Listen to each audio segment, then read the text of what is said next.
right now, somewhere in Google Ads account, there are search terms that you have never looked at, and that has produced, and that has really not produced any conversion, and you are actually paying for every day. So it's important to figure out what those keywords are, right?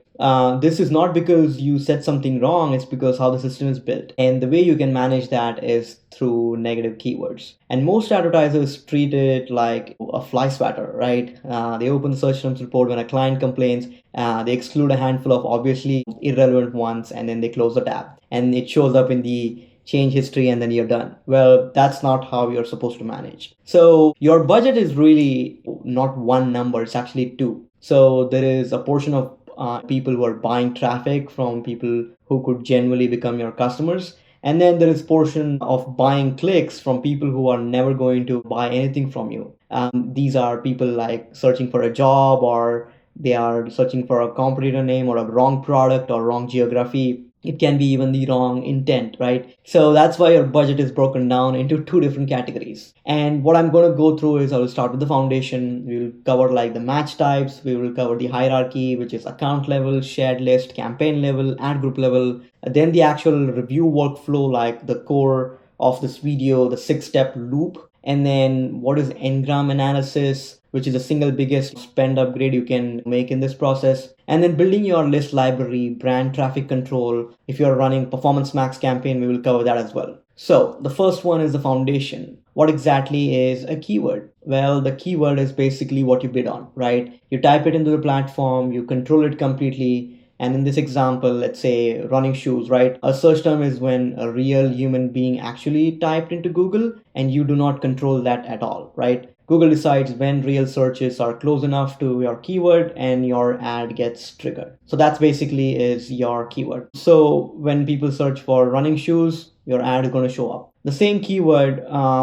for example, is when people are searching for those keywords and when it shows up in search terms report, that's basically what people actually searched for, right? So the keyword is what you type in Google Ads and it's fixed. But what people searched for can be different. It can be different combinations. So in this case, best running shoes for flat feet, or running shoes near me, or running shoe repair near me. Those are all search terms. So that's the distinction between what a keyword is and a search term is. Now, where to actually find this report? So in current Google Ads interface, you need to go to the left-hand menu, click on campaigns. Then under insights and report, there is a link called as search terms. And that's where you will find all the keywords related to at an account level or a campaign level, or you can even filter it down to an ad group level, right? And you can set your date range to somewhere between 30 and 90 days. Shorter than 30 and you are looking at noise. Much longer than 90 and you are making decisions based on how your account behaved in a different season, right? So in terms of columns, the default is not enough. You need to add cost. That is the column you are going to sort by, and then that one tells you like where your money went, right? And then add conversions and conversion value,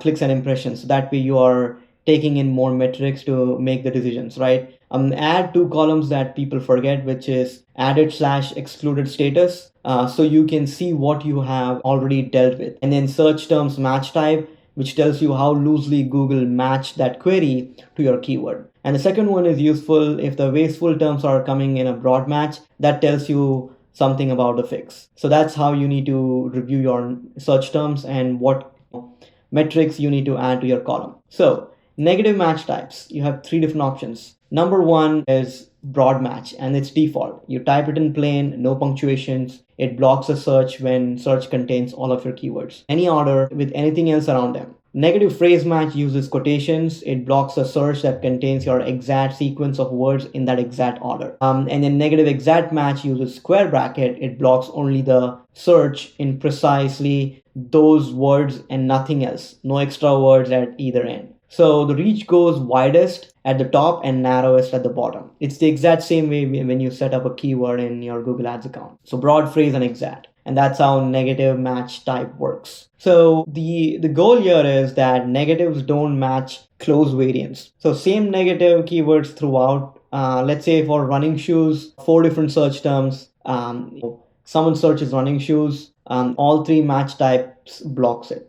If you think about it, any combination of words before and after will be able to do it. Now let's say like if someone is searching for running socks, then in that case your ad will be triggered, right? So that's how things are going to work. Now, what match types you should actually use? So if you want to be very, very strict, try to use the broad match version. If you are going to let other keywords in, then maybe you can start with a phrase match. And then let's say for sure that a specific keyword is eating your budget, then you can use an exact match. So a simple decision rule is, because three options with three different behaviors is exactly the thing that causes people to freeze, just use the default one, right? Phrase match is your workhorse. If I look at what I actually add across accounts, it is something like 80% phrase, right? It blocks the theme you care about, it tolerates extra words around it, but it still respects the word order. Use broad match negatives for single words that are disqualifying no matter what surrounds them. So let's say you absolutely do not include or provide anything for free. Then the free keyword itself is more than enough as a broad match keyword to be added as a negative, right? If you are not offering any jobs, then salary is another one. If people are searching for Wikipedia, that's another one, right? So those are the kind of like ways that you can add negative keywords. So in terms of a negative keyword, there are certain limits. Like for example, account level limit sits at the very top. Add something here and it applies to every eligible campaign, right? The next one is shared list. You can add keywords to your shared list and it can be attached to any campaign. Then you have negative keywords at the campaign level.